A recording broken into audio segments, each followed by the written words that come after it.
Let's practice drawing the hot air balloon drawing for our project. The first thing I want you to do is look at the space on your paper. I have a smaller piece of paper so that it will fit in the video better for you. Doesn't matter what size because this is for practice. We're going to start with the hills first. So I want you to imagine a hill on the bottom part of your paper. And so we're going to draw a hill that goes from one side of our paper down to the bottom of our paper. And this hill is going to be the biggest hill. This hill is going to be the closest to us because it's going to be the biggest. Then we're going to draw another middle hill from our big hill to the other side of the paper. Then we're going to draw a hill that's the farthest away, so it's going to be the smallest. It looks like we might be drawing a sunset, but really these are hills, and we will be able to show that they are hills that are close and far away when we add color to them. The next thing we want to do is we want to draw our hot air balloon, and our hot air balloon wants to live kind of right here in the middle of our paper, in the middle of our sky, so we don't want to draw it too close up here, and we definitely don't want it down here where it looks like the basket is going to crash.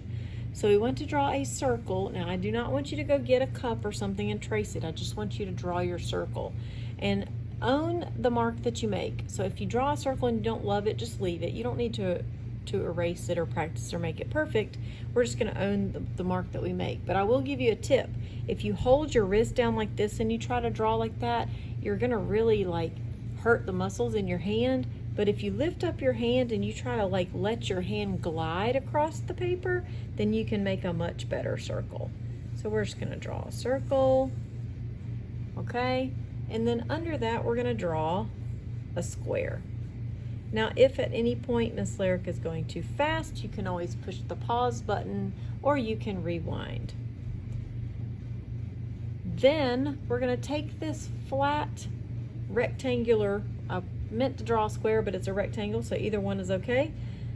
We're going to take that, we're going to turn it into a form. We're going to turn it into a cube. So we're going to draw 3 lines that are on the diagonal. Okay, so this is a straight line. This one's going up and down. This is vertical. This is horizontal. It's laying sideways. We're going to do a diagonal line. So we're going to go 1, 2, 3. Maybe you need to rewind and go back to this one to watch that part again. Okay. Then we're going to connect those. I know I'm going fast, so feel free to push pause. I just don't want to make this video too long. And then from the corners of the top of our cube, we're going to make the strings that are going to connect to the balloon. So let's start with this one. It's the closest. So we're going to curve this one up to the side of the balloon. And then we're going to go over here on this side and we're going to curve this one up to the other side of the balloon. Then we're going to do, this one's going to be the shortest line we draw. Straight up. And then this one is also going to go straight up. So now our balloon and our basket are connected. Now we're going to make this circle into a form called a sphere. So we're going to draw 2 curved lines. It's going to actually look like a beach ball.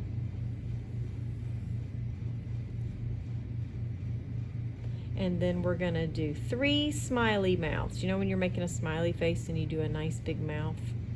We're going to go 1, 2, 3. And then we're going to do the same thing and we're going to go a frowny mouth at the top. So 1, 2, 3. That's the hot air balloon. The only thing we need now are a couple clouds. We're going to put one up here. It's not going to touch the balloon. Then we're going to do another one over here that's peeking out from the balloon. And then you're going to write your name in between the basket and the hills. Don't write Mrs. Lyric. You're not Mrs. Lyric. Write your name. So that's your practice drawing. Since you're doing this at home, you can color it. Doesn't matter to me. And this is just for practice so that when you come to class, you'll be able to draw this quickly and we can catch up. Okay? don't forget to send it to my email or email it in Canvas.